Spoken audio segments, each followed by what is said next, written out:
Salam Kamir, kekaguman ilahi mengarah pada iman dan rahmat. Saudara-saudari yang terkasih, saya berjaga-jaga, jaga malam ronda.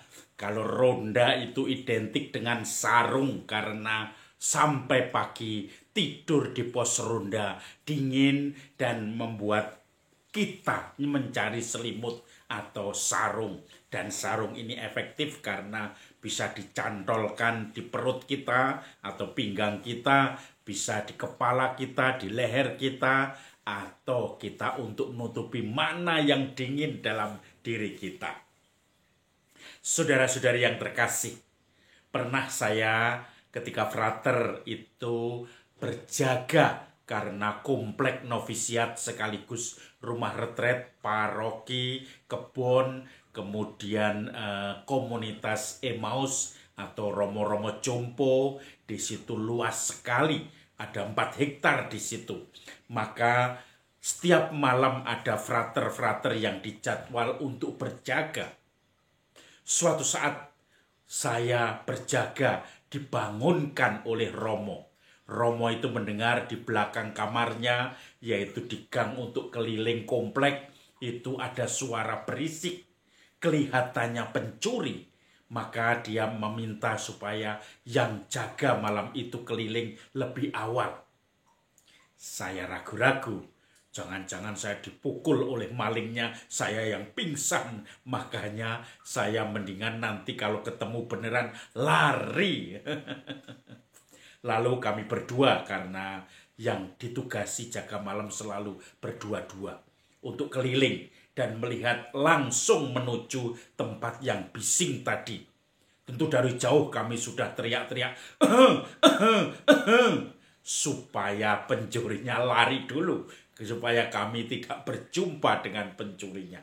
Maka begitu sampai di tempat kami membawa baterai dan memang benar di situ ada tas dan juga topi yang rupanya sudah diisi dengan cengkeh-cengkeh. Ya, bukan apa, ya cengkeh, karena di sepanjang pagar novisiat itu ada kebun atau tanaman cengkeh yang sudah masak dan siap panen. Tetapi kami novisiat jarang sekali memanennya. Maka tetangganya di malam hari itu panen. Dan ketika kami melongok keluar pagar, sudah kelihatan bahwa pucuk cengkeh itu pohonnya sudah digergaji, dilempar keluar pagar supaya mereka mungkin ngambili buah cengkehnya itu, kembangnya itu di luar dan aman, tidak nanti ketahuan. Tetapi rupanya tas dan topi tertinggal di situ yang sudah berisi sebagian cengkeh. Maka kami kemudian mengatakan ada maling benar. Nah, kami kalau tidak dibangunkan oleh Romo Magister, Romo pendamping kami, pasti tidak tahu karena saya tidur nyenyak dan tidak dengar apa-apa. Nanti jam 2 ada weker bunyi, kami baru keliling untuk sesuai jadwal. Tetapi pencuri lebih pandai. Dia mulai niteni, memperhatikan jam berapa kami biasa keliling. Lalu mencoba mencari jam yang tidak pas sama. Saudara-saudari yang terkasih, pencuri itu menjadikan waktu yang sewaktu-waktu kalau bisa tidak diketahui oleh tuan rumah. Kami harus berjaga-jaga untuk menjaga areal kebun itu. Maka Injil hari ini juga menarik.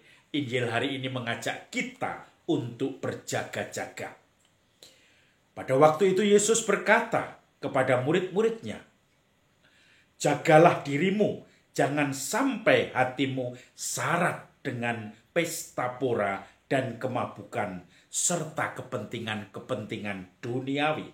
Dan jangan sampai hari Tuhan tiba-tiba datang seperti pencuri, jatuh ke atasmu dan menjadi jerat bagi kamu.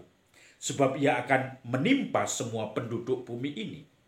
Berjaga-jaga senantiasa sambil berdoa agar kalian mendapat kekuatan untuk luput dari yang akan terjadi, agar kalian tahan berdiri di hadapan Anak Manusia. Saudara-saudari yang terkasih, supaya kedatangan Anak Manusia itu tidak menjadi jerat, tidak menjadi hal yang membuat kita kolaps, mati, tetapi berjaga-jaga sambil berdoa, bukan pasif dengan ketakutan, tetapi sambil berdoa, sambil bersyukur, sambil pasrah. Itu yang diajak oleh Yesus.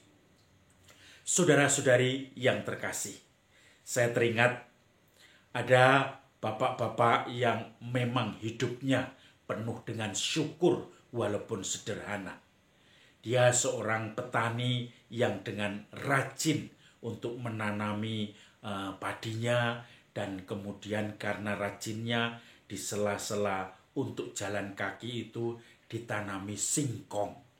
Kemudian dia merasakan bahwa rezeki sedikit saja itu sudah dia syukuri.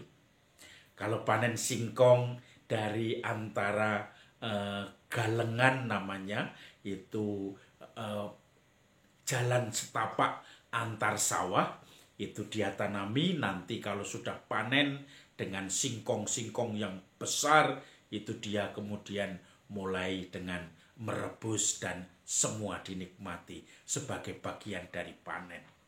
Saya pernah diajak ke rumahnya untuk makan bersama dan makan singkong yang baru panen itu. Dan dia menceritakan bahwa ada anak-anak muda yang kadang-kadang mengambil singkongnya, tetapi kemudian pohonnya dikembalikan atau ditanam lagi supaya tidak ketahuan bahwa singkongnya sudah dicuri. Tetapi bapak ini senantiasa merasakan bahwa tidak apa-apa, mungkin orang-orang yang mengambil singkong itu membutuhkan juga. Maka dia senantiasa bersyukur pada Tuhan. Mendapatkan panen yang baik, dia bersyukur.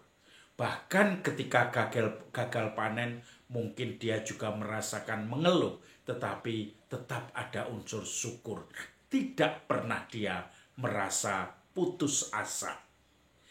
Lahan-lahan yang ada dia tanami, dan dia merasakan bahwa nanti kalaupun Tuhan melindungi, memberkati, itu akan menghasilkan sesuatu.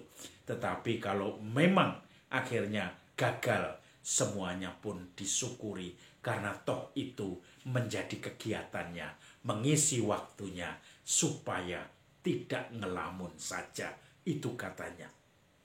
Dan saudara-saudari yang terkasih, rupanya hidup penuh syukur ini menjadikan sesuatu yang disebut berjaga-jaga itu menjadi penuh kegembiraan. Bukan suatu tekanan dan ketakutan, bukan stres karena menjaga, tetapi semua dilakukan dengan syukur, sehingga tidak merasa bahwa itu juga bagian dari berjaga-jaga. Maka saudara-saudari, mari kita olah hidup kita juga seperti petani itu, berjaga-jaga, dan kemudian tidak ada rasa takut. Kita hidupi hidup ini dengan penuh syukur. Dan kalau syukur berarti di situ tidak ada kecurangan, di situ tidak ada pikiran-pikiran jahat, di situ hanya memberikan keleluasaan Tuhan untuk berkarya atas diri kita dalam kesibukan kita sehari-hari. Salam Kamir, kekaguman ilahi mengarah pada iman dan rahmat.